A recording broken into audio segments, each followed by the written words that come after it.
Our people are scattered, like stars in the galaxy. What are we? Being a Mandalorian's not just learning about how to fight. You also have to know how to navigate the galaxy. That way, you'll never be lost. Let their blood rain from the sky! Trust me. I hate when you say that! Ah! Don't touch that! Kill them slowly. You finish the maze, you win the prize.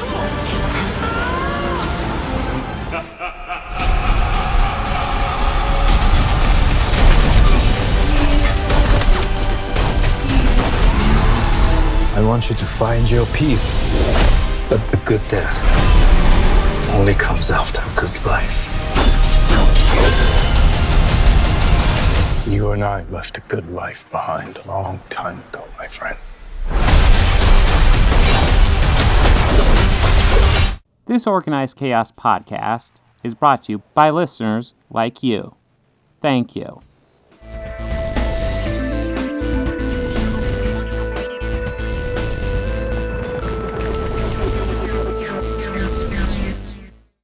Hello, and welcome to an Organized Chaos podcast. My name is Bobby Quarters. With me, as always, is Bob, or Chaos, or the Fake Irishman, or what's the new one this week? I don't think there's a new one this week. I mean, Fake It's not Irishman a was new nice. It was a fun one. Digging deep, digging for the hits. All right, going back to the well. All right. Well, I think we need more Fake Irishmen in this country. I really do.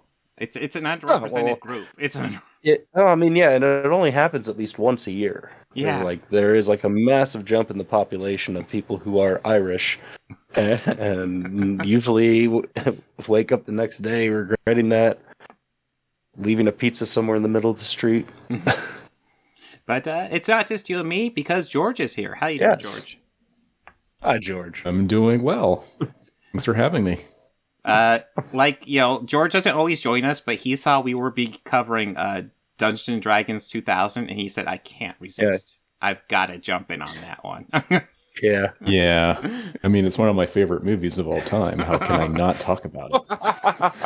Who doesn't list that as one of their all-time favorite movies? Sorry. Seriously. I mean, the computer effects were before their time. Just nailing it. I mean, I've seen it a total of 1.5 times since the year it came out, okay? Yeah. Clearly my favorite movie ever. I've seen it a total of twice too now. One of them was last night. One of them Since when I watched it last night, from the time it came out, I had seen it once. And man, it wasn't worth the wait. I'll start with that. No, it's we'll get to it, but we got a new Dungeons and Dragons movie coming out, so we will be talking about the one from 23 years ago. But before that, we're going to talk about the first half of Mandalorian season 3. Yeah. And after that, we're going to be talking about a movie. I don't know if anybody's heard of this franchise. John Wook. Jim Wook? Yeah, I think so. Something like that. Yeah, Jim Wook. Jim Wook. Yeah. Yeah, Jim I thought Wook. It was a spin-off of The Wicker Man. Yes. Oh. John Wicker. John Wickerman. Yes. Wickerman, John. Yes. It's a story about the old country before, it was shortened to Wick. Mm-hmm. It's a smaller franchise. I don't know if anybody's heard of it, but it's I guess maybe making some headlines. Yeah. Yeah. But are we ready to head into some news, guys? Sure. Yeah, let's dive into some. Okay, so Jonathan Majors was arrested for assault. The MCU's Kang, the recent villain in the last Creed movie. And actually, before I say anything, I'm going to go ahead and say it. Brilliant fucking actor. I've not seen him do anything but a great performance. But this isn't good. But, I mean, everything is technically still alleged. Yes, everything's alleged. It sounds really bad. It sounds really bad. I hope whoever he attacked is doing well. And how this is handled. Like, there's so many details that we still don't know yet. I'm hearing lots of rumors that he has a history of this, but all the rumors I've seen of that have come from sites that are less than reliable. So I'm taking those with a grain of salt. Yeah. So right now we just know he was arrested for assault. His lawyer is saying he didn't do it. I hope everybody's okay. And again, like how this is handled, it all depends. Like if this is something he has a history of, then it's something that probably needs addressed. If this is a one-time deal, then, I don't know, rehabilitation or something. But yeah, I mean, it just kind of sucks for everybody involved, especially for whoever is the victim, most likely. I guess I don't have a whole lot to say other than yeah, it's kind of This came out of left field. Yeah. Well, all I knew before I heard about this was that he was a great actor, and now it's like, oh shit. Yeah, right. Like, you hope that the people that you see and you think, man, he's a great actor. I hope he's a really great person. You really hope that they aren't like a crappy. Yeah, like. But you hear things like this. But what the terrible thing I think is more so like the court of public opinion. Like if this all turns out to be false allegations and all the charges are dropped, there's still going to be that image that will exist, and it might hurt him. Yeah.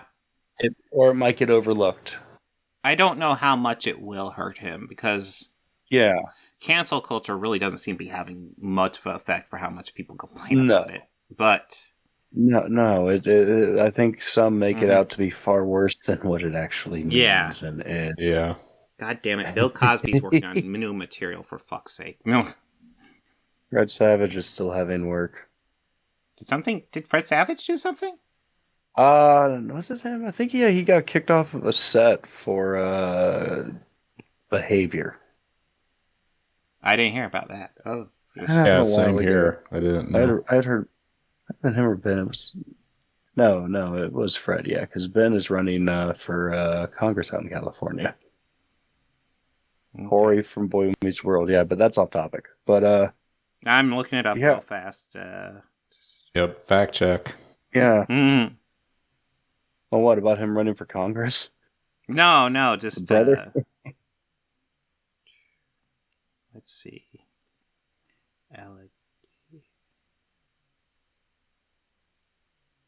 Fred Savage was first sued by Costumer who worked with him during the final season of the original Wonder Years. The actor was 16 at the time.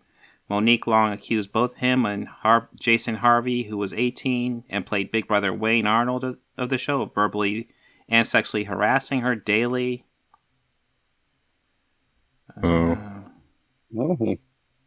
Yeah, this came out last year. I did not hear about this. Fred Savage accused of forcing himself on ex-Wonder Years crew member in bar bathroom. That's Rolling Stone, so that's decently reliable. For sure. Yeah. Okay, yeah. I didn't know about Fred Savage. Seems like he's a piece of shit. Seems like Ben Savage. But Ben is running. I knew less about Ben Savage. Well, he was a Boy Meets World, but he's actually running for Congress out in California. So if you are listening or watching this and he is in your district, just he seems to be completely on the up and up, in my opinion. Well, that's good. Yes, I'm endorsing him. Yeah, just ruin. As if a shitty past behavior never affected anyone's political. Well, his sibling, sibling, but not like there's like political figures and their siblings have been on the up and up. That's never happened. I can think of a big one that's we'll just leave it at that. Wait, are you guys trying to say that nepotism exists? Oh no. Yeah, I'm pretty sure we've proven it doesn't exist. I was talking to Ivanka Trump the other day, and she said it doesn't exist. Okay? Well, she seems I guess it doesn't exist then. Yeah, she would know. I mean, she's the expert. Yes, That's yes. standard. But yeah, I guess we got a little derailed here. But yeah, Jonathan Majors. We still need to see the full story. And yeah, it's still developing. I hope it works out best for everyone. Yeah, and this involved. broke what? I sent this to you what? Saturday night? Yeah, something like that. And we still don't know the full story. Yeah. You know, it's one of those things where if he's innocent, then I hope, you know, everything goes well.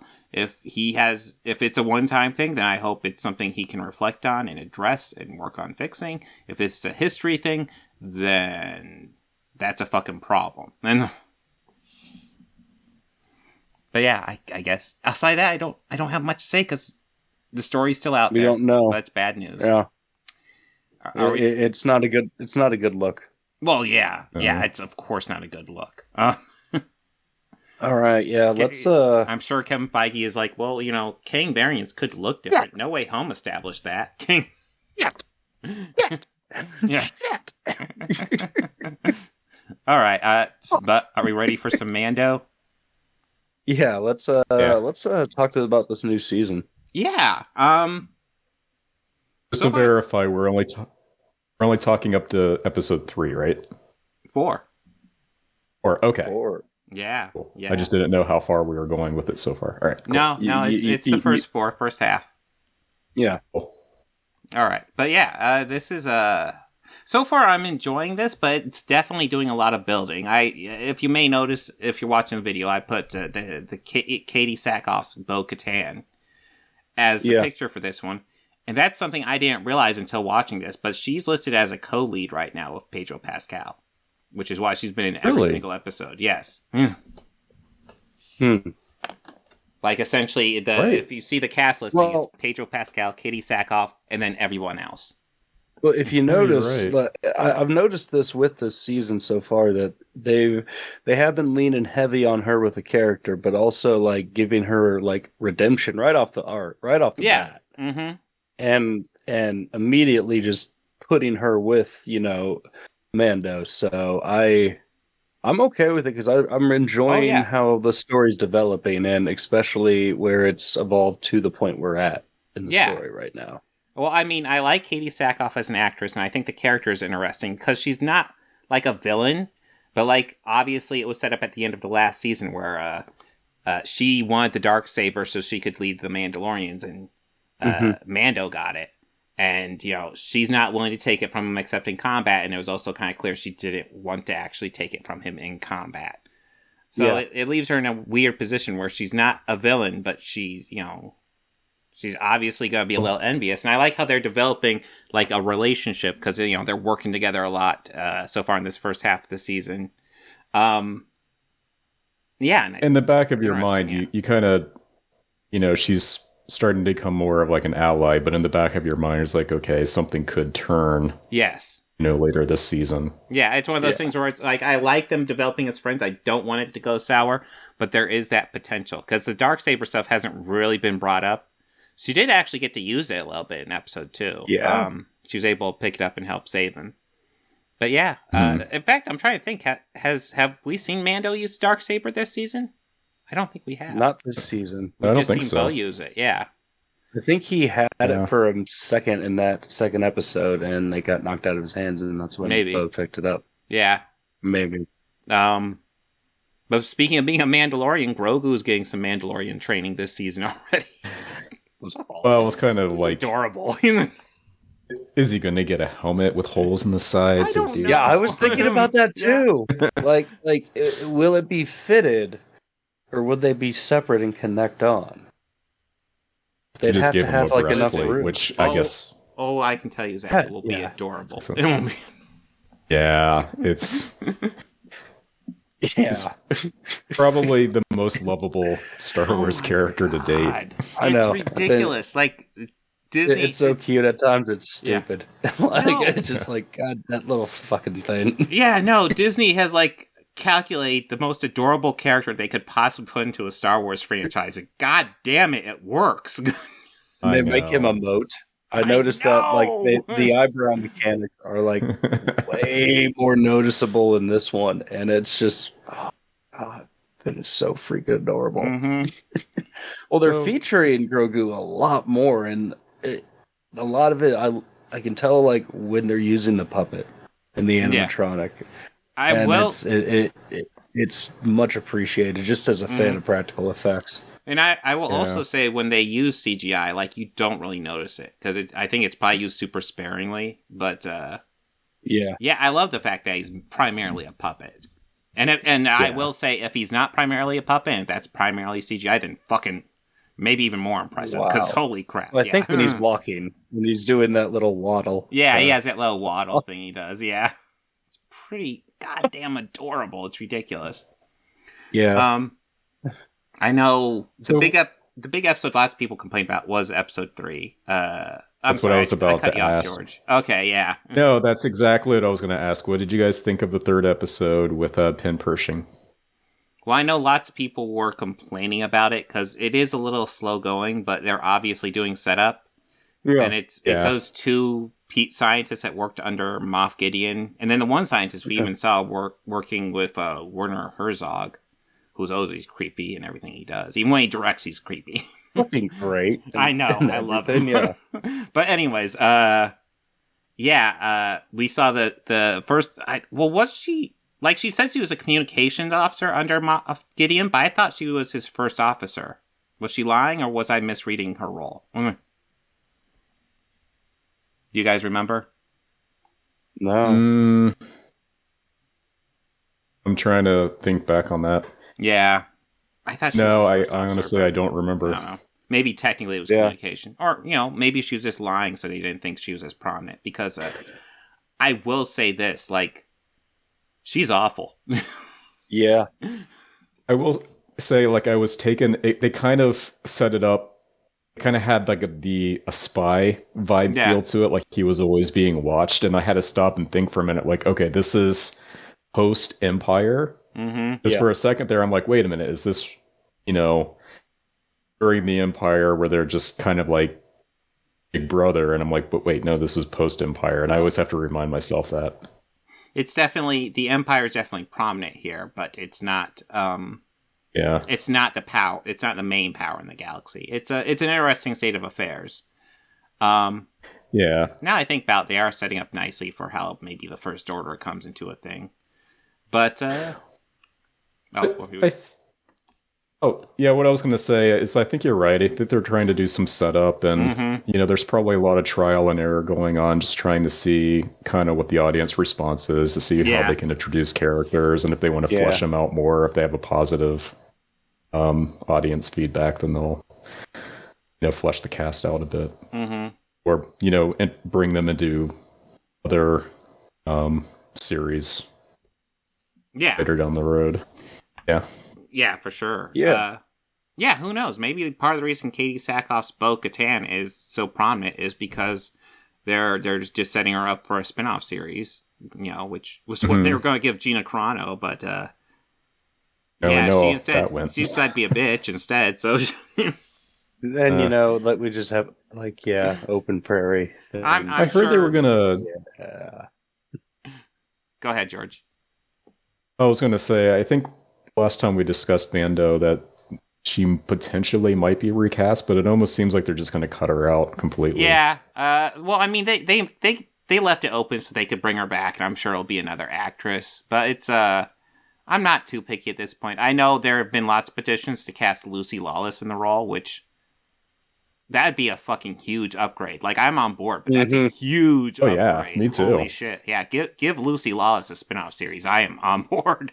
I don't know how to get her. It would be like, she'd be badass. Yeah. Because, she's be like, Lucy Lawless, but Cara Dune, you look slightly differently, and all of a sudden you're a much better actress, too. No, I'd be on board for that. Yeah. I'd be okay with them recasting Lucy Lawless as Cara Dune. That'd be all right. It kind of depends how they want to handle it. Right. I'm okay with them just forgetting, but if Lucy Lawless is like, hey, I'm on board, it's like, give her a role. Like, I don't care if it's Cara Dune, just give Lucy Lawless a role. I don't Anybody, care. it doesn't matter who it's Lucy Lawless. She's a legend. She's a treasure. It's cool. Yeah. You have a built-in fan base already. You're gonna flock to the network if they don't have it already. Yeah. So we know everyone from Disney is watching this video. Cast Yes. Lucy Lawless. Yes. Yeah. Disney, offer Lucy Lawless some money to be in your show. I don't care. I don't care. Give her a little role and then give her a spinoff. It's all I'm asking. It'll cost you a few $100 million, but I will watch it. You have one viewer It guaranteed. is worth You have every penny. Guaranteed. Yeah. But yeah, the two scientists in episode 3. Like I said, I felt the episode was dragging a bit, but they're definitely setting up stuff.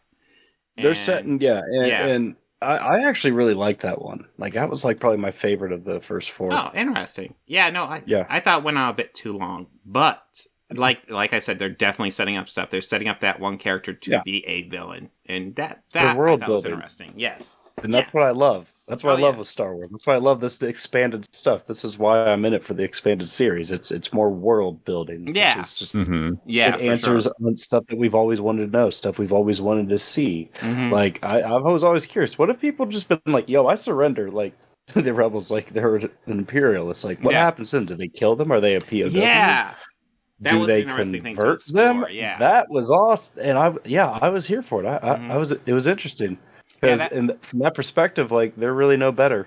Yeah, I like that idea because there are probably officers who are there just genuinely, I want to reform, I want to do better. And then there's probably also people like the woman who obviously we've been talking about, the one who was worked under Moff Gideon, who I suspect is like just doing shit to try to gain favor with the New Republic. Who had a stash of Imperial snacks. Yeah. She's up to no good, that one. I'm not 100% sure what her plan is, but they're definitely setting her up for something. Probably later in the season. You don't think she's a deep spy? Like Possibly. deep cover? Possibly. Maybe. Who knows? But yeah, like we said before, most of the series has been Mando and Bo-Katan. Mando, of course, in Book of Boba Fett, he was kicked from his Mandalorian sect because he took off his mask. And my I'm not gonna lie, my hope was that he would kind of join whatever sect Katie Sackhoff was with, or Bo-Katan was with, so he doesn't always have to wear the mask, but instead he took it the other way. And he did what was necessary. He bathed in the pools of Mandalore, which were supposed to be toxic, but he found out they weren't. So he could regain his honor. And she ended up doing it too, so she's now with his sect. We'll have to see how that plays out. I don't know if she's going to be on board for doing that long term, but we will find out. I'm glad that they snuck in. There it is. You can remove your helmet when you eat. Yeah, that's just one of those rules. It's well. Yeah, I like that. Even that gets silly though. It's like we all have to find a private spot to sit down and then eat. It's like, or sleep. I'm sure they don't sleep in the armor. And it's like, no, they're just make it simple, just say, did you take your helmet off in the presence of others? That's all you have to say. Yeah. It's all on the honor system. I mean, Mando could have just said, nope, never done that. Definitely didn't just show my face to Grogu because I wanted to. Definitely didn't. Just 100 times throughout the series, like, have you removed your helmet? Yeah. Well, I mean, I'm going to have to eat. Yeah. Did you remove your helmet? Geez. Yeah, I'm Pedro Pascal. I'm a fairly famous actor. I get paid more for the episodes where I show my face, so therefore I'm willing to fight in my contract to show my face more. Oh. I gotta, cash in the check somehow. Yeah. Yeah, I will say, I think Pedro Pascal does a good job here. Now, even though it's mostly voice work, he gets a leading credit in a show for mostly voice work, which is interesting. Yeah. Because he's not always in the suit, I'm sure. He's almost never. They actually have another guy. You can look in the cast, he's cast as Mandalorian, but there's another guy cast as Mandalorian. I'm certain that's just the guy in the suit whenever the mask is on, pretty much. Oh, gotcha. Yeah. I know in the MCU they talked about how, or I think it might have even been Robert Downey Jr. talked about how if Iron Man's mask is ever on, that's not him on screen. Yeah. Which, I think that's an interesting thing. That's probably almost identical to what it's like in Mandalorian. Maybe season 1 he did some stuff, but I'm sure after that it's like, yeah, if you guys want my face, want me to be there physically, you gotta show my face. Yeah. Yeah. But yeah, I guess overall, what are you guys' thoughts of the first half of season 3? I'm enjoying it. Yeah. I want to see where they're going with the not so reformed rebellion member. Yeah, Working. yeah. I want to see what her end game or where she'll go with that.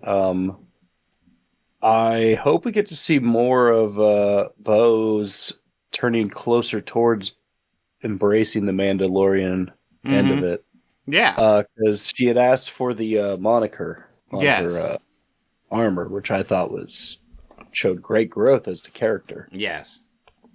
I hope we get to see more of Grogu's training. Mm-hmm. Oh, God. We gotta talk about the flashback. Yeah. Because I forgot. In the flashback? The Grogu's flashback to Order 66.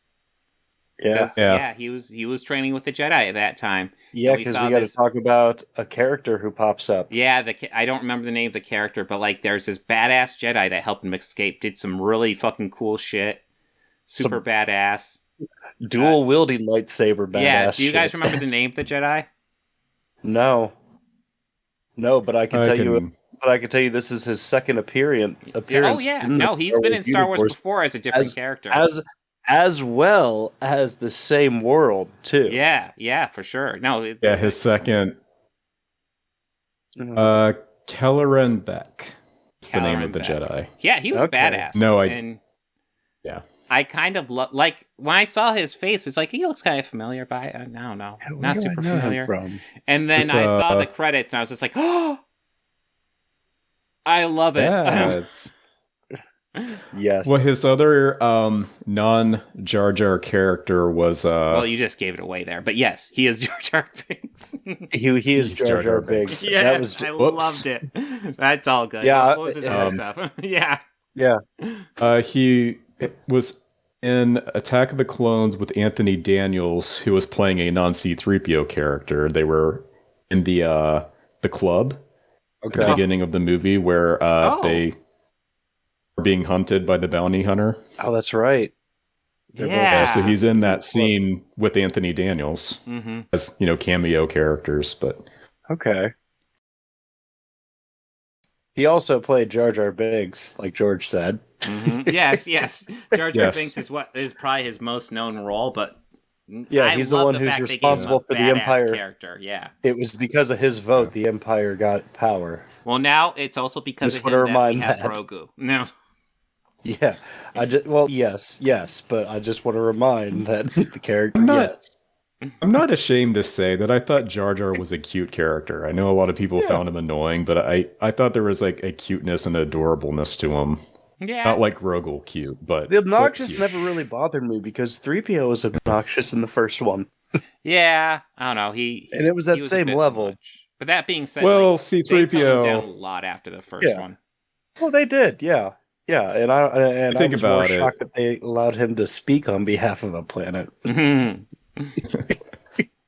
always thought R2 and 3PO were the LGBT representation of the original. I think Anthony Daniels is gay. I think he's gay. Or bi or something. I don't know. That doesn't seem unfamiliar. Yeah. God damn it. Now you got me on a fact check again. Yeah. I could be totally wrong, but I thought that was in an interview somewhere. It wouldn't surprise me. No. But...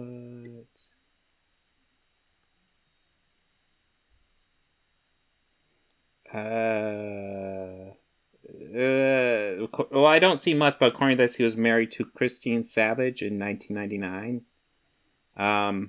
Okay. So probably a woman. Probably. Maybe not. Yeah. But I still stand by my statement that. Oh no, that's 100%. No, absolutely, yeah. No, the sexual tension between 3PO and R2D2 is like you could cut that with a knife. It's like, Jesus Christ, would you two just get a fucking rope? I swear to God. I mean, they're droids. I get it, but they they very much give off that vibe, and that's something that I really like about the original Star Wars. That there's just a lot of things there that just kind of implied. Nothing's made out to be a big deal. It's it's just there. It is what it is. It's just there. Now you're watching the 3PO and R2D2 talking. It's like, we get it. R2D2's a top and 3PO's a bottom. We get it. I mean, if the original movie had come out today, everybody would be like, "Oh, what's all this woke bullshit?" Oh, God. I can't believe they're talking bad on fascism, guys. This is... God, all this political crap in this movie is ridiculous. This is this commentary on imperialism is just horseshit. I mean, the rebels are terrorists if you think about it. They're Antifa. The rebels are Antifa. Yes, they are. Yeah. Good Lord. We need some pro-business uniforms. You get it. You get it. Thank you. We told you the water wasn't too warm. It's okay. Welcome to the party. Since when did this become political? It always has been. Just stop. Fucking always has been. Star Wars was never political. There was that whole. You remember that scene where Vader chokes the one guy, and they're talking about bureaucrats and governors controlling their systems, and I mean, that's nothing political in that scene. No, there's no politics remotely in that scene. That's what's great about that scene. No. There's zero politics. Just an accurate, it was just an accurate representation of your typical Senate meeting. Mm-hmm. Well, I mean, they do talk about how they modeled the Imperial uniforms and a lot of the Imperial stances and stuff off Nazis, but Nazis aren't political. No. They're not. No, it's fine. Yeah, you're reading too much into it. They were just volunteer citizens, just like stormtroopers. Oh, wait, never mind. They were just following orders. Oh, God. Yeah. But yes, George, did you give your final thoughts on Mandalorian so far? Season really 3 like this season so far. Yeah. I haven't rewatched the previous seasons. With TV series, I'll usually wait till the very end and then I'll give the whole thing a rewatch. So, but no, I really like the season. Don't have a ton of complaints. Yeah, so. I mean, well, you guys have largely said kind of mirror where I'm at. So far I'm kind of on board. They're doing lots of setup so far, but I'm enjoying what they're doing. More Grogu Mandalorian training, please. But yeah. I will say, like, a lot of the visuals here look good. Like, those, like, giant bird things. Those look good. Yeah. Oh, I'm happy, bro. I'm also happy that they didn't do anything to them, but they took them in. Yeah. I really liked that. Yeah. That was pretty At first, cool. I thought they were dragons when they, when the child got kidnapped. I'm like, that looks a lot like a dragon. And then Brian and I were joking that it was going to be a House of the Dragon multiverse crossover. It's a crossover, yeah. We're taking him to see Daenerys. This won't make any sense. Just do it. No, that was Disney fun, bought Game of Thrones. We're doing it. I see D&D finally got their Star Wars gig. All right. Yeah. Maybe they're going to try and make the last season better. Ooh. I was happy to see that they took the young and did the responsible thing, and Yeah, no, that was cool. That was cool. I was happy that they didn't just go back and kill them, but they actually took them in. Yeah, they just have to find some Mando armor that will fit these things. God, or turn them into riders. Hey, everything's custom made, so hey. Mandalorian's riding those. Right? Mandalorian's riding those things. Oh, you don't need the jetpacks though. No, they're gonna get the jetpacks anyway. They're like, why are you getting a jetpack? Because you get a jetpack, but you have wings. Fuck you! I want a jetpack. No, I'm talking about a Mandalorian riding one, like on a horse, like them riding one like that. That would be awesome. Yeah, we will have to see. We'll see how they play into the greater arc. Like Dragon Riders, dude. I'm calling it now. I'm not gonna lie. We'll be calling it now. It won't even surprise me if for quite a few episodes we forget about them, then they're brought up and they're riding them and kicking ass. But the kids, the kids, awesome. Yeah, the kids. Yeah, that would be awesome. But are we ready to talk about some Dungeons and Dragons? Oh, I suppose. So We Dungeons have and to. Dragons Academy Award winner for Best Picture 2000. That's visual Right? effects. Yes, Yes. best winner for Best Visual Effects as well. and Oh. certainly not a winner of a Razzie at all. Didn't I even think, win a Razzie. Jeremy Irons won quite a few Academy Awards for his Best buffet. He won it for best buffet. Blue Lipstick Guy won Academy Awards as well, I'm pretty sure. Oh, Wow. Yeah. He's officially known as Blue Lipstick Guy, huh? Yeah, but yeah, know. That's what we were Blue calling him. Colgate. Here, let's What just call else him do you Colgate. call him? Colgate. Yeah. This was bad. Oh my god! This was Like really bad. I saw this back when it came out, and like I Oh, I'm like, sorry. blanked on it so hard. Like, I'm sorry you Holy paid money for crap. that. well, I say when it came out, I mean like on DVD. Jeez. I mean, I did not go to the theater for this. I'm not I think going to say that one. My brother borrowed the VHS off of somebody. That's where I saw it. Oh, I don't even think I watched it all the way. I'm just like, okay, this is bad. I'm leaving. It's this is Have fun. terrible. And so were you guys shocked when Richard O'Brien popped up? I was. I was just like, the I fuck? think I might have just browned out at that point. I Oh. don't. I just was like, telling what the Brian, fuck I'm is like, that Riff guy- Raff doing here? That guy has a strong riff rap vibe. Yeah. And then like Brian's like, I think that is riff raff. Look it up. And I looked it up, and yeah, oh shit, it's Richard Yeah. O'Brien. Yeah, it looked a lot like him. And I was like, what? What is he doing in this? Well, I guess he's here for the same reason Jeremy Irons is here. I was more Probably has zeros surprised. involved. Zeros. I was more Probably. surprised when Tom Baker, the doctor, showed up. Tom? Yeah. My Yes. first reaction I was saw like, him "Oh in- God! Oh please, help me, help So, us! This movie is I terrible." missed it. What did Tom Baker play? I totally missed that one. He was like I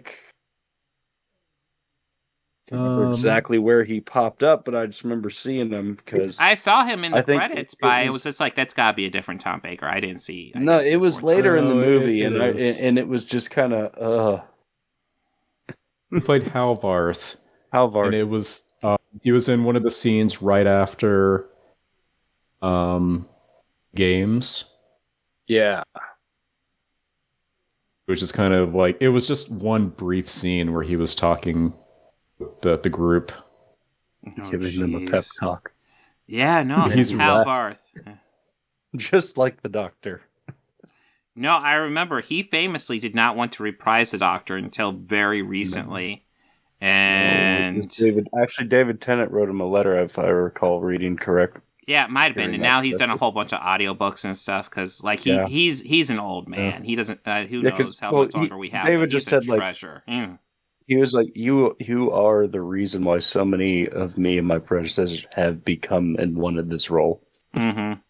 No, because Yeah. like he's definitely played the Doctor more than anyone else. Like he did it for 7 years. He's got at least approaching 200 episodes, if not 200 episodes as the Doctor. Yeah. Um, Tennant is like, yeah, yeah, Tennant's nowhere close, but like no, Tennant's but a he great is, Doctor like- too. Yeah, Tennant. he's trying to break it. Oh, he's got to do it a lot more. But yeah, Mm-hmm. Tennant only did it for 3 years. So that's gonna put him way behind. I had totally forgotten that Marlon Wayans was in this movie.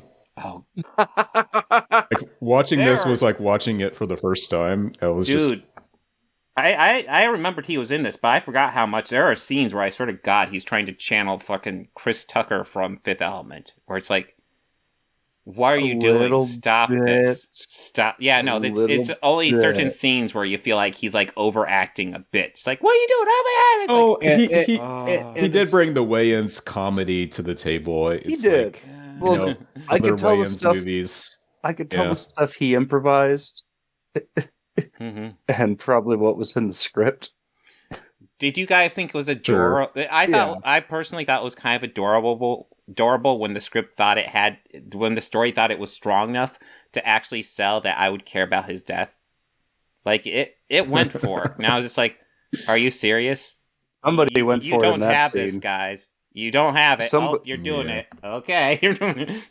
Somebody went for it in that scene. It was a big dramatic death. It's like, oh, you haven't come close to earning this movie. What are you doing? They tried. Yeah. They tried for that moment. The lead in that, Justin Whaley, I want to say. yeah, I just know him from Lois and Clark, a TV series I used to watch starring Terry Jimmy. Hatcher. He fucking was Jimmy Olsen. Yeah, he. Oh my yeah, god! How could I forget that? It's a series that starred Terry Hatcher and some asshole that I definitely have gotten in Twitter arguments with. But you picked a fight with Superman, dude. Yeah, no, it happens. Occasionally you gotta fight Superman, especially when he's being an asshole. Yeah. It's okay. I've called Hercules an ignorant. Yeah, no, sometimes you gotta pick a fight with Hercules, too. I haven't gotten Hercules to reply yet. I'm working towards it. I haven't won on that. I keep switching between 2 different 4-letter words. Throw some other adjectives in there. Mm-hmm. It's tasteful.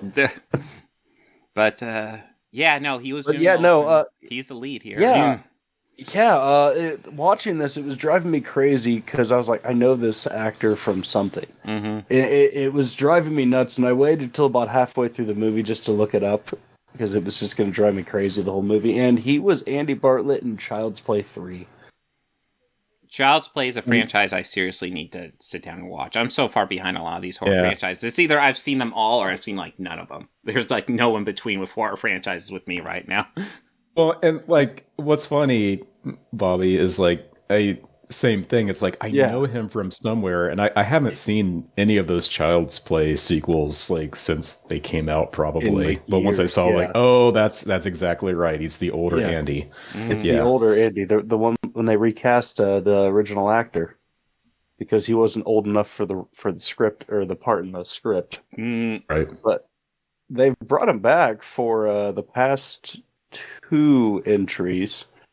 Because the one that followed, not that, because they had 3 after that, but the 2 direct to streaming that they released, The Curse and Cult, he's in both of those, reprising his role, and he also is reprising his role in the television series. Now, I haven't seen season 2 yet, but season 1 is really great.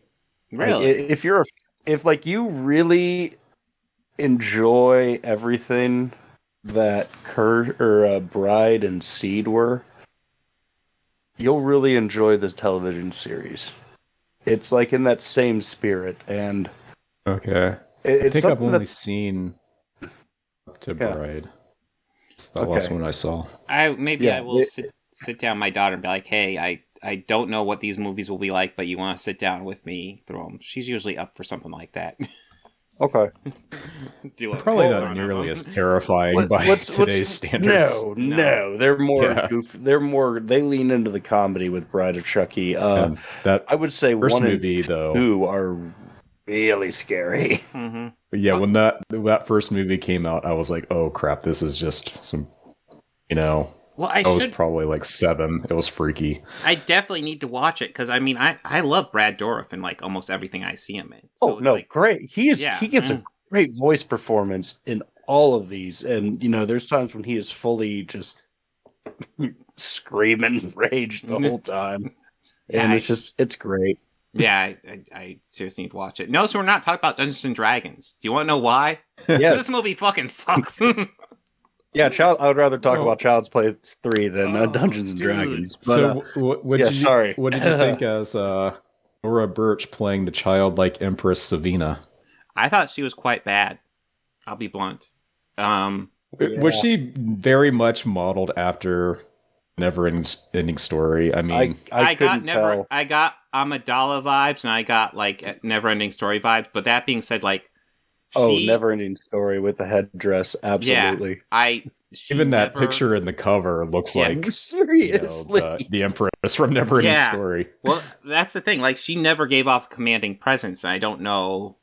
She probably just wasn't directed right because she did more of a like she did lots of whiny deliveries, which is like, no, you're supposed to be a commander. You're supposed to be like strong. What are you doing with this? Like, you know, and it would be one thing if like she was kind of whiny when she's off to the side talking to somebody, and then when she actually gave an impassioned speech to Spennett, it was just like, this is, you know, da da da da da, you know, and she did that properly, commanding. To be honest, they'd not be on board with it, but they didn't do that. They didn't.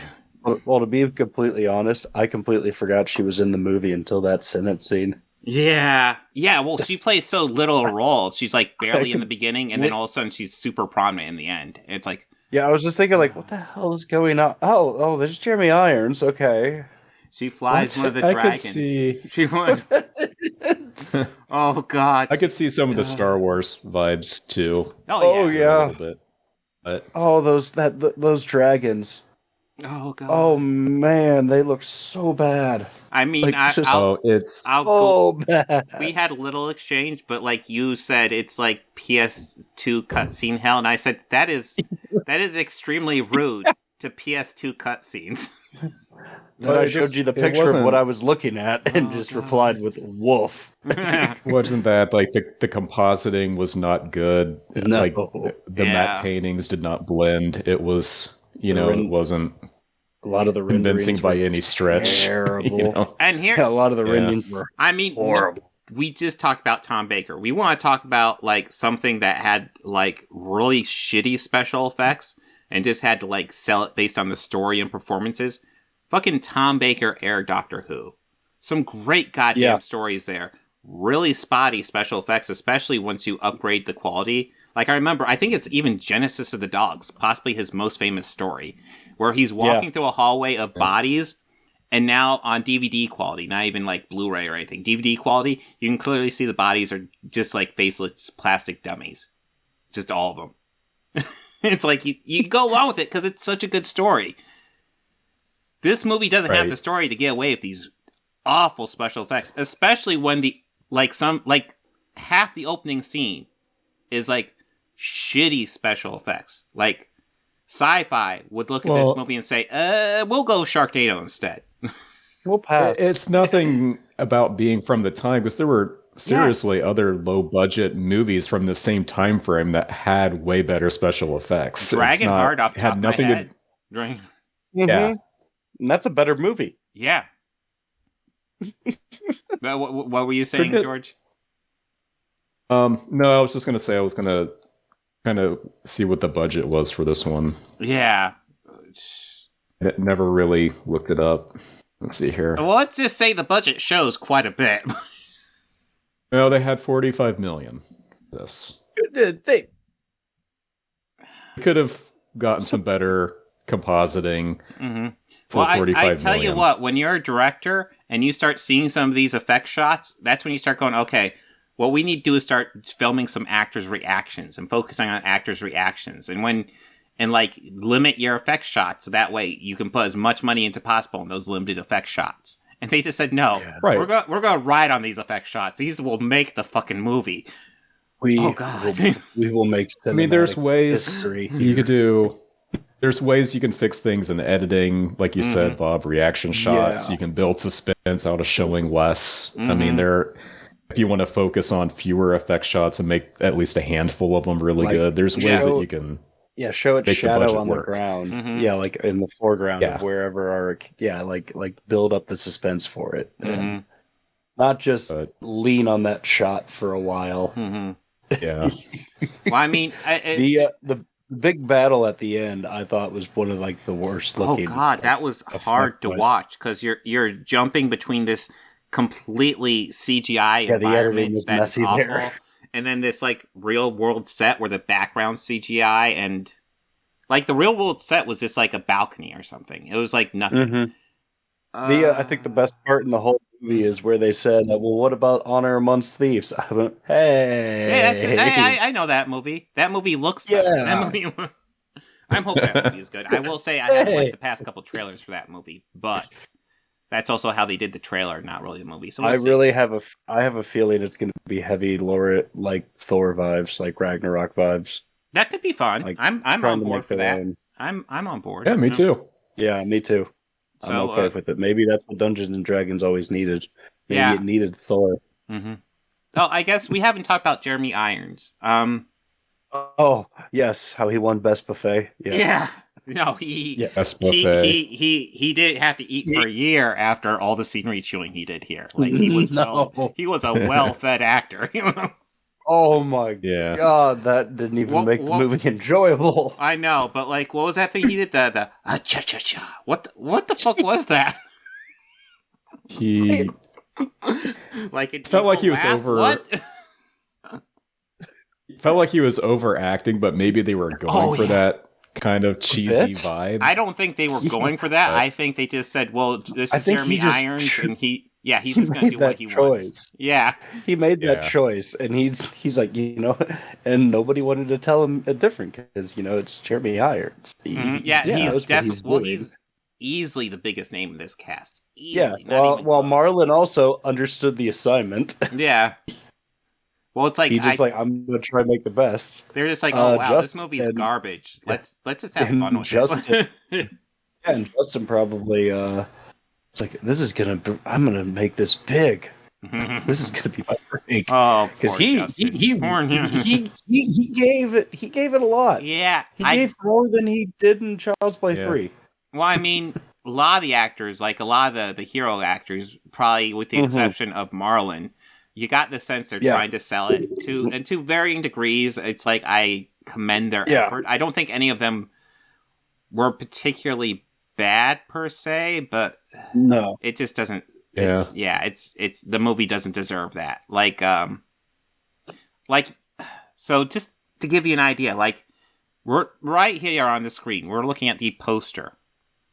Looking at this poster, I want you to look at the dragon image they chose for the poster. This is an image that was still that they were going to use to advertise. So they need to put up the best visual possible on this poster. And that's the picture of the dragon they chose. That's what they went with. Yeah. I have seen seen worse movies. Yes. Yeah, true. I mean, I've seen ones that are harder to get through. Yeah, this one's hard to get through. Like even Jeremy Irons isn't saving it. Like an argument could be made something like The Room or Samurai Cop are technically worse, but they're easier to get through. They're easier. I don't know. We haven't gotten through any Neil Breen movies, so that's true. Have you ever seen a Neil Breen movie? I've seen Faithful Findings once. Ooh. Well, you see, I've never sat down through a Neil Breen movie. It's always been on my to-do list. This is a good one for bad movie night. I have a pick. Oh yeah, Neil Breen. Yes. Yeah. Have you seen any Neil Breen, George? Oh, maybe. Let me. Not familiar with the name. Was it Neil? You'll know his face. You'll see his face, and it's one of the. He's definitely one of those guys where if you don't know who he is, then you haven't seen him.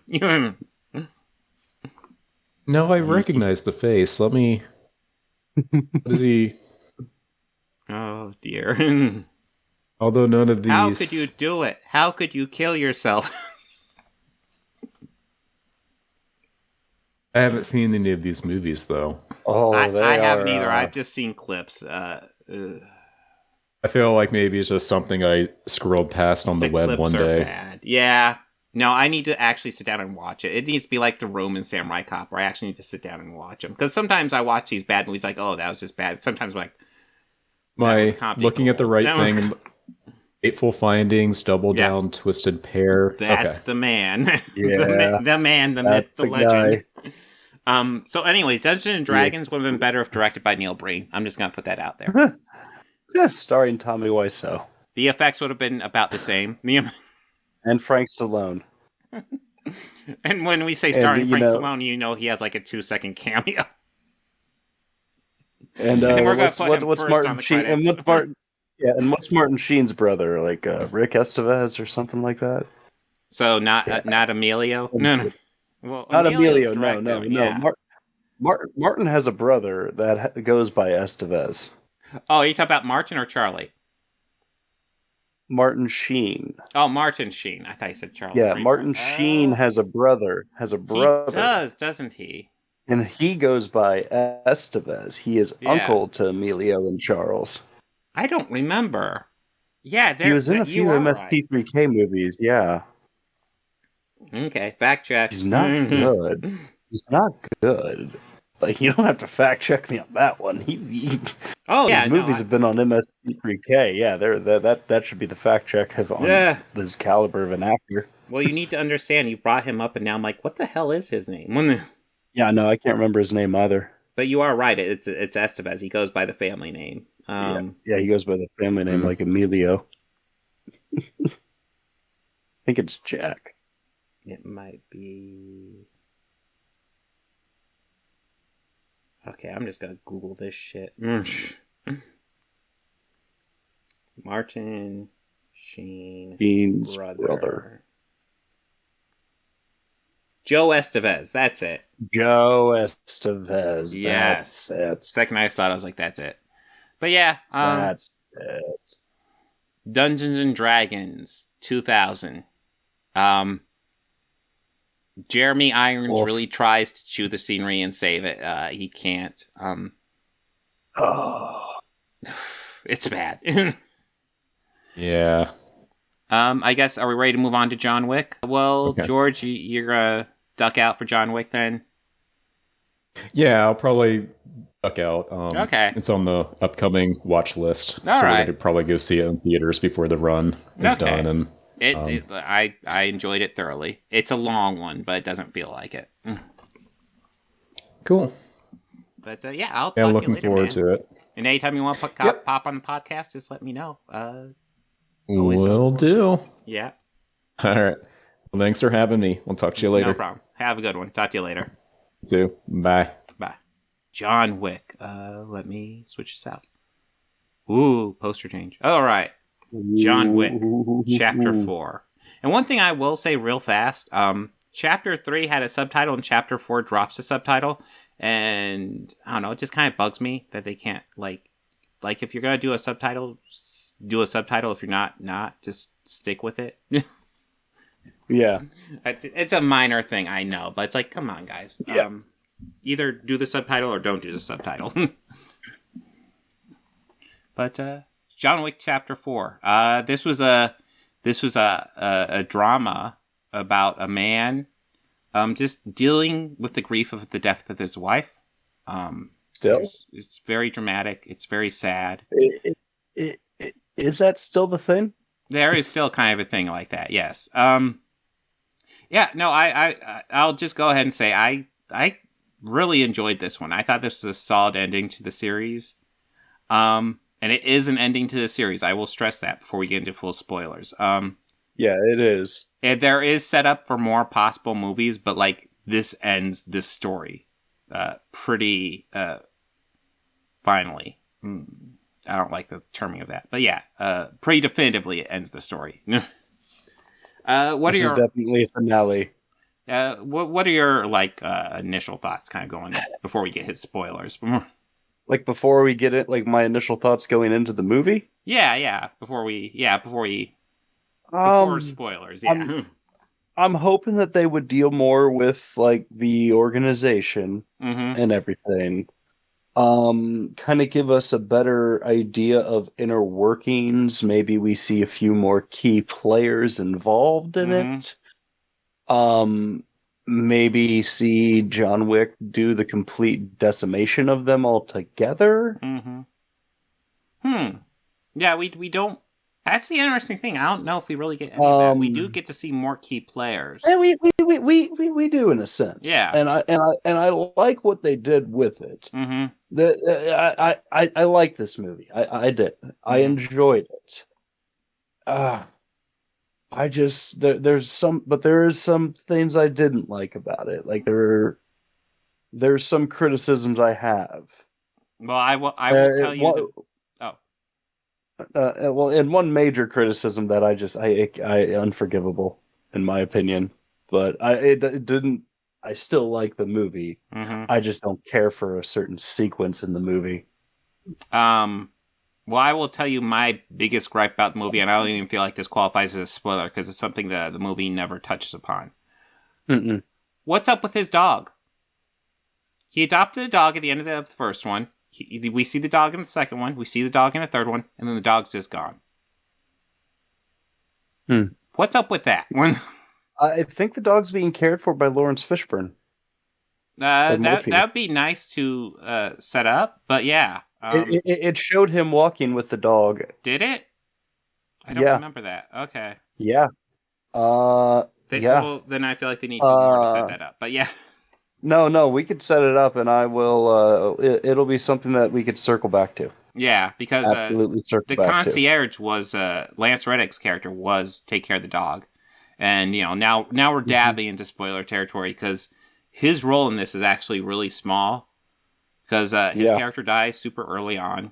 And I imagine people are wondering, oh, is that because the actor died? No, I'm certain they had time to film everything. It was almost certainly just how it was written, and it just lines up. And because it does feel appropriate that he dies there. Not like we get a full character arc there, but like he was always a side character anyway, and it's essentially that's the moment where Winston's starting to realize the walls are closing in a bit on him. He's been walking cock of the walk for a while now. He's realizing, this may not go great. This may.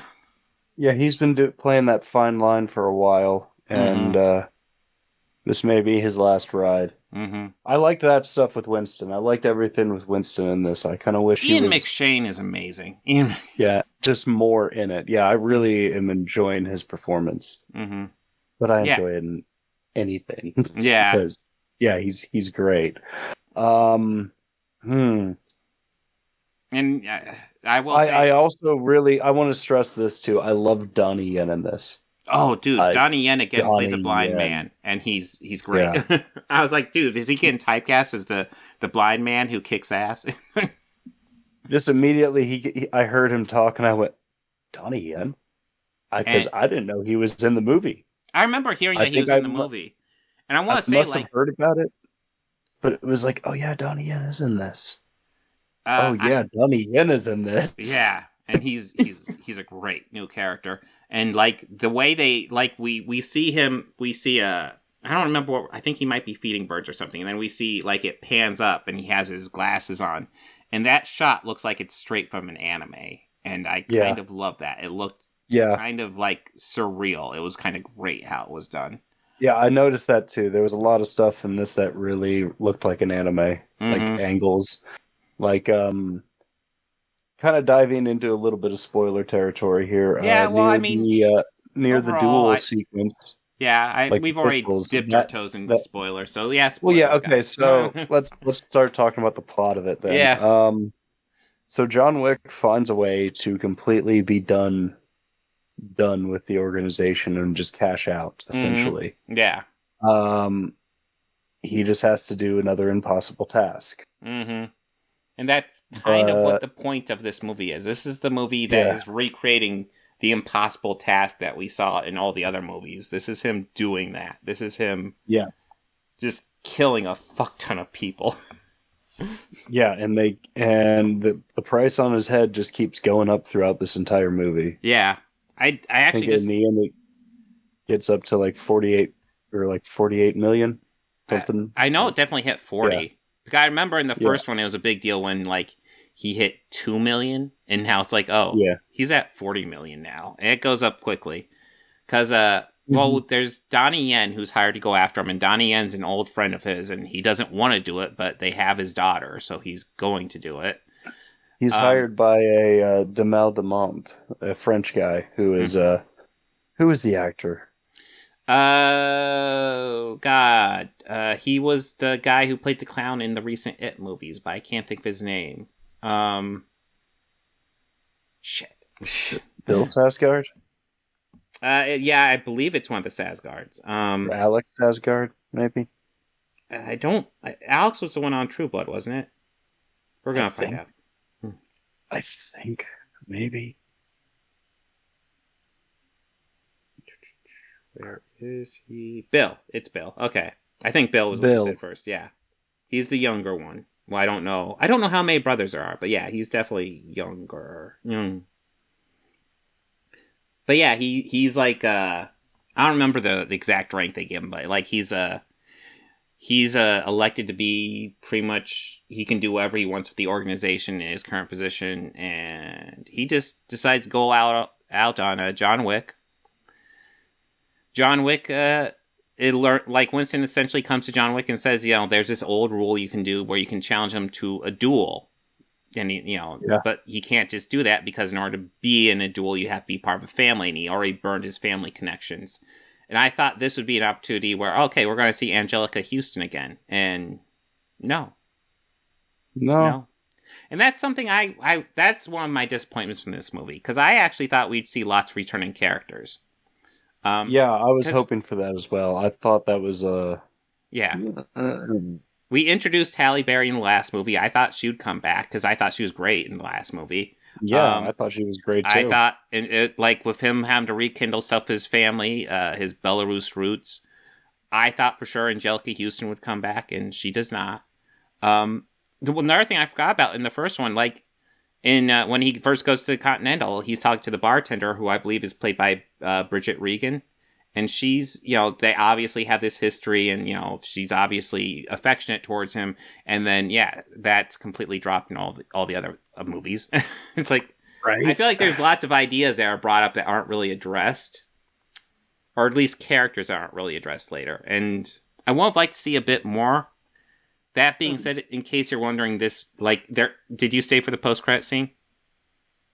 No. Yeah, I almost walked out, but yes, there was one. There is a post-credit scene. It is kind of set up for a spin-off. We'll see. This movie's doing really well, so I guess there's a strong possibility of a spin-off. I don't know exactly how I feel. I guess if they do a good job, cool. But I kind of like how this ends it as well, because at least, you don't get that often where you have a multi-episode story arc, and then you land the ending. Even though it's not perfect, I felt like this pretty much lands the ending about as well as you could do with this franchise. So we'll see what happens. But do you remember the daughter of Keanu Reeves goes to the Continental Hotel in I believe it was in Japan? Yeah. And then the daughter of the father that ran that Continental. Yeah. The post-credit scene is we see her stalking Donnie Yen, who killed her father. So there's definitely seeds there. Yeah. But overall, I will say I thought the action here was fantastic, even though the action was on point. The thing I want to address with it is where the movie just decided to be the Warriors for 30 minutes. I'm not familiar with the Warriors, so you'll have to fill me in. Okay, I don't know if it was a homage to it or whatever, but the first time that in the sequence when the bounty kept getting raised, and they played a special request for John Wick, Nowhere to Run, that scene is directly lifted from the Warriors. Really? Yeah, well, in the Warriors, let me give you a quick synopsis of that. It's like a dystopian setting that is essentially New York City, in the 70s. Street gangs and everything run the whole city and everything. So there's one guy who decides that he's gonna host a meeting with all the gangs, telling them guys, why are we fighting each other? Look at us. Look at our numbers. Look at this. One gang. We all operate under one title, and that's the plot of it. The movie starts with that. So the Warriors are a gang from Coney Island. They're at this meeting. Another gang, one of their rivals, kills this guy who's speaking at this meeting. This guy Cyrus. The Warriors are framed for it. They have to escape from Central Park back to Coney Island, and the whole movie takes place over their trip back. They're fighting through a city where every gang in the city is after them. And in the beginning, there's a DJ who, requests, who plays that song dedicated to them as they're getting away. And most of the movie takes place through musical sequences and them fighting their way out of different gangs and scenarios and situations. That Great definitely movie, sounds dude. like an homage. I know. It's a fucking great movie. I'm surprised you haven't seen that. No, it's probably why I didn't pick up on it. Although the DJ thing seemed familiar, I've probably seen it in other movies. But yeah. Well, yeah, and they're ripping off that. Actually, fun fact: the DJ in The Warriors, I can't think of the actress's name, but did you watch PBS as a kid? Oh yeah, of course. Who didn't? Do you remember Carmen San Diego? Of course. Do you remember Chief? What, Lynn Thinkpay? The lady, yeah, that's her. Nice. Oh, nice. She's a DJ in that. Like, Nice. recognizable voice. Yeah, no, it's so it much was that great. any time that I hear it, I always just like respond instantly. Yes, Chief. Mm-hmm. Yeah. Yes, Chief. Yes, Chief. No, like, it's one of those things where, like, Carmen Sandiego was just a silly little game show that they had. But, like, yeah, the Chief, memorable. And I think she carried on for the spinoff. Although I think the host carried on for... I think most people carried on for the they spinoff both as well, did. but yeah. And they also had a very short-lived, like, actual series where there were, like, detectives that were kids trying to solve the crimes, but the show didn't really do as well as the game show version of it. Mm-hmm. Actually, fun story. Shortly after right after I met my wife, her and I were still dating at the time. We were going out to lunch somewhere, and we just happened to see this woman in a big red hat walking, and we were like, "We found her! There she is!" Yeah. Nice. Yeah. But well, yeah. this movie, John, the whole Warriors thing, that kind of annoyed me, and I kind of didn't like the length of it. I felt that a lot of it was like adding scenes or stuff that could have been cut or trimmed. I think the movie could have easily been an hour 47. This could have easily been John Wick 4 and 5. The length for this is something I have to complain about. It is long. I will say it didn't actually get to me. The only time it actually got to me, I feel like, was on purpose, because the time it got to me was the stairwell stuff. Because it just felt like, God, he has to go up there, and, he keeps on getting knocked down, and he has to go up there. But I also feel like that's kind of, like, they were leaning into that purposely. Because it's just supposed to be like, you got to keep going, and it's like, oh, God, fuck. Or, I don't know, I noticed this because I had plenty of time to observe the scene and the surroundings. There was at least 4 segments of stairs that were like that. He went through about 4 major fight sequences. Yeah. Well, I'm just leaving it there, and maybe on the last one have him knock down all the way on the. Yeah. Yeah, and maybe on the last one have him knock and continue falling the whole way. Yeah. down. I mean, it was a little cartoonish how far he fell. I will definitely give you that one, because, like, really. I mean, I get it. I get what they were trying to do. Also, Bill was such a piece of shit. Oh yeah, no, I was so happy when he died. Fucking glorious. Yeah, I said, like, that was that was like the best part of the movie. I think easy. Because honestly, after that second round, because they drew pistols and that's what they decided for the duel. He and Donnie Yen went up. They went 3 rounds, and the third one, Donnie knocked him down. Because they had to move 10 paces closer. Also, real quick, the guy hosting and giving the rules for the duel, did you notice that was Clancy Brown? Yeah, no, I noticed that very early in the movie, because he's throughout the movie, like, and it's like, yeah, so do we get to see him talking to his colleagues? No. Damn it, that's what I wanted. Yeah. But, on that last one, I was like, John didn't fire. Yeah. I was like, I noticed that immediately. He didn't fire. And then he walked up, I'm going to take the kill shot, and it's like, you fucking... Yeah, he's got you. I just knew what was coming, and I'm like, yep. When I go, Winston, why did you have to ruin the surprise, man? Well, I get it, dramatic. I'm not going to lie, but... to a degree, he was also distracting him, because it seemed like he was getting ready faster than John was. Because John was not doing well at that point, but... No, he wasn't great at that point, and the outcome that later came to him was, well, we've given plenty of warning. Yeah. Now here comes the big one. John Wick dies. Yes, he does. And they set it up throughout the movie, like they even are discussing, what do you want on your tombstone? And he said pepperoni and cheese. No, he said, oh god, old 90s joke. But he said, dog lover. Yeah. Dog lover. Yeah, dog lover. No, he said John, beloved husband. And yeah, that we get to see that at the end. John Wick, beloved husband, right next to his wife. Paul Lawrence Fishburne has the dog. Oh, did he have the dog there? I feel like they need to establish that more because they don't really. They showed the dog by himself and just with a pair of legs standing at a grave before it panned out. But I saw a JW and then like his wife with like a CK, and I'm like, oh, he did die. Mm-hmm. Okay. Well, I think it's good. Like they gave him a firm ending, and then like it's set up for a spinoff, but like. It's also, like, I feel like they've done enough to set the spinoff on its own, so, like, they could do it, but, like, you don't have to, like, it doesn't mean you have to watch it or anything. You know, because I feel like they did the John Wick story, and it's got a conclusion. Is it perfect? No. Is it pretty fucking good? I think so. Is it...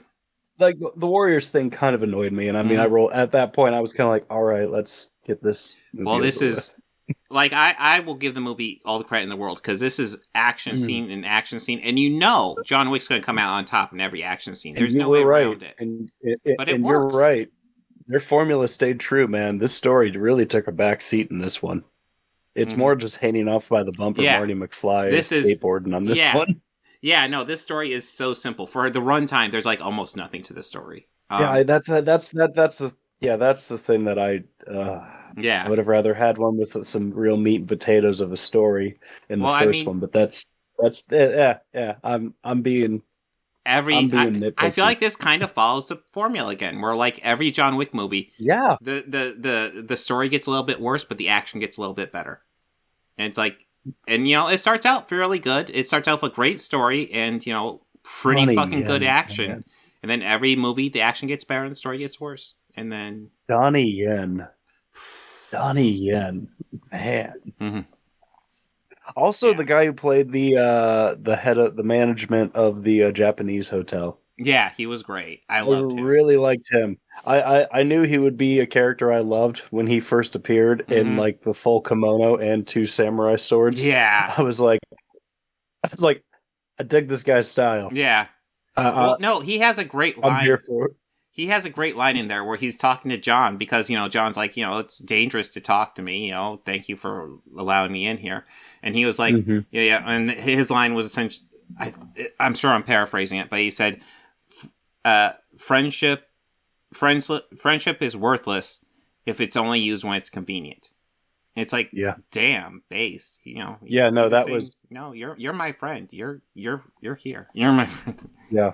No, I dug that line. Yeah, I did. I dug him. I was. Yeah, he was. I was sad that he had to die, but man, he fought. He held his own against Donnie until the end. I'm watching, and I'm like, I know he's gonna die, but God, I love this character. He was awesome. Yeah, just overall, great movie. Let's talk about the gangsters. Yes. Yes, there's 2 aspects I want to talk about. I want to talk about the assassin with his dog, but also, I assume you're talking about the gangsters, like the card guy. Yeah, because that might have been my favorite action scene in the movie. Yeah, that was mine. I especially liked it when he threw the gangster off the balcony, and even John fell 2 flights. Like, I liked how that shot just followed him all the way down. Yeah, that was.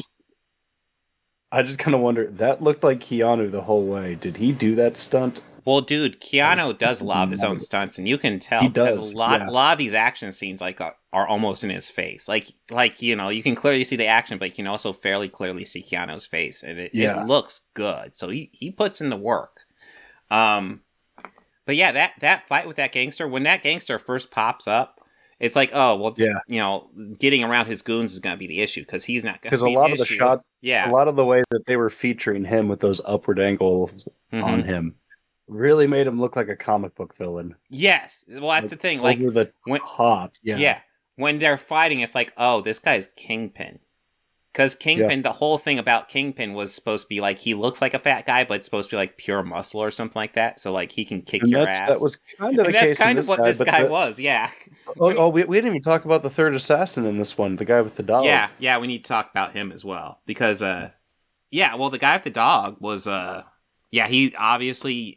Do they ever establish what he need to pay off? Mr. No One. Mr. Nobody. He need to pay off something, so he was looking for like 50 million or something like that. So Yeah, he wanted to pay, he was looking for a payday. yeah, so what he was doing in the beginning of this movie was he was killing people who were close to getting to John in order to drive up the bounty. Yeah. Which was an interesting angle. But yeah, essentially, yeah, he gets to a point where he's ready to kill John and he goes after him, and then John has him. And then there's this great moment where this guy, he has this dog that he loves. He's almost like the new Halle Berry character, except he has just one dog. He flat out told him to stick balls a few times too. He did. He's like, balls. He straight called Nixon, and that ball. Well, he said nuts, and Yeah. the dog. Yeah, that was It's cool. like, oh god, that he probably wishes he was dead. But yeah. So but yeah, John Wick has him. He's gonna kill him, and then like he sees one of the assassins about ready to kill the guy's dog, and then of course John Wick couldn't let it happen, and he kills the assassin that's gonna kill the dog. Yeah. And yeah, that was the moment where the guy was like, "Okay, I'm out. I'm not killing you." And No, you're cool. oh shit, Oh. microphone. All right. Good fun. But yeah, Good save. but yeah, but yeah, Yeah, that was the last thing I wanted to bring up with the movie. Just, Yeah. the last thing I wanted to bring up was just go back to the Kingpin inspired guy. Yeah, yeah. Were you impressed when he did a spinning kick? I was just like, the fuck? Since when could someone of that weight do a spinning kick? Well, my reaction was like, well, now I know it's a fat suit. Yeah, definitely. Man. No, that was Great impressive. Performance, though. Yeah. Yeah, no, they got some great characters in this one, and overall, it works out well. Like I said, I would like to see some more returning characters, but I guess we have the spin-offs for that. We'll see if any of them return for that, but we'll see. I like that they concluded the John Wick story. Yeah, just overall, I'm happy with this franchise. Yeah, me too. But anything else you want to add before we go on to next week? Nah. All right. So next week, what do we have on the plate for next? I looked on my schedule, or at least the one that we have. Yeah. And I see that I have a pick coming up, and I would like to fill that one in now because I tried to do it from my phone and it wouldn't let me. Well, the phone, you have to hit the edit button and then you can change it. But yeah, May 1st, you have a pick coming up. You want to throw that in now? Yeah. King of New York. King of New York, 1990. All right. Well, that will be on May 1st. Yeah. Oh my god, I cannot type straight. Okay. All right. But for next week, oh boy. Well, we got Dungeons and Dragons this week. Next week we got Super Mario Brothers 1991. Hell to the yeah. That's an art movie I've only seen once, so this will be my second time watching this one. We also got Too Fast, Too Furious. Too Fast, Too Furious. Yeah, I gotta get back to Too Fast and Furious. Oh, the God. new Dungeons and Dragons movie. You know, that Dungeons and Dragons movie better be good. Otherwise, we might have a week. Good. It might be a week next week where we're just talking about bad movies. It all sucks. It all sucks. Okay, last week we were like, everything's good. Now we're like, everything fucking sucks. Of course, yeah. Dungeons and Dragons wasn't good. But, you know, Mandalorian and John Wick were good. I mean, They were. But, yeah, I know. I've only seen Super Mario Brothers once and was not a fan. I saw Too Fast and Furious once, and I was not a fan. I'm only excited about one part of the Super Mario Brothers. What part? And it's Dennis Hopper just going monkey. Yeah. Just that alone. Well, I'll just get to that part and be like, I don't need to see any more. I'm looking at these, and to my memory, I think Too Fast and Too Furious is probably technically the better movie, but I'm much more looking forward to Super Mario Brothers 1991. Yeah, me too. Not gonna lie. I will say that if I remember correctly, Too Fast, Too Furious is like my second least favorite one of that franchise. There's two in that franchise that I do remember just not enjoying, and that was one of them. This is the one that starts building the canon in the world. To a degree. Well, they don't do it on purpose. It's because Vin Diesel doesn't come back, so they kind of they do a whole bunch of offshoot characters, and it for some reason. Yeah. It's because this movie we have the craziness we have now. Which honestly, I'm not gonna lie, there are some solid entries in the craziness we have now. But that has yet to be determined on this end of the screen. Hey, Fast 5 is fun as hell. All right. We will get to it. But we gotta get through a couple first. All right. Yeah. But all right. Next week, I hope Dungeons and Dragons: Honor Among Thieves is fucking good. God damn it. Yeah, I hope so too. But I mean, hey, the only way to go is up. Yeah, true. After this past entry, the only way to go is up. If it's worse than this one, then fuck. Oh God, if it's worse than this one, guys. Oh my God. There was a few direct to video releases of the sequels in between. Yeah. Well, I'm not gonna lie. If Too Fast, Too Furious ends up being the best movie this week, I'm going to scream. Just fuck no. It'll be the one meh of the week. Yeah. Oh God. The meh of the week. We will see. But until then, we will see. Everyone have a good one. Take care. I'm not in position. Hold on. I can do this. I got this. Hold it. I'm not talking. I'm not. This is smooth. No problems. Perfect.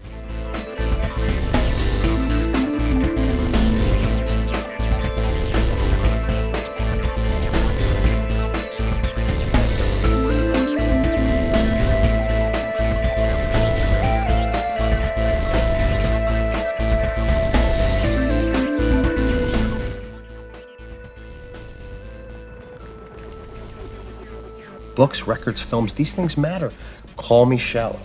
It's the fucking truth.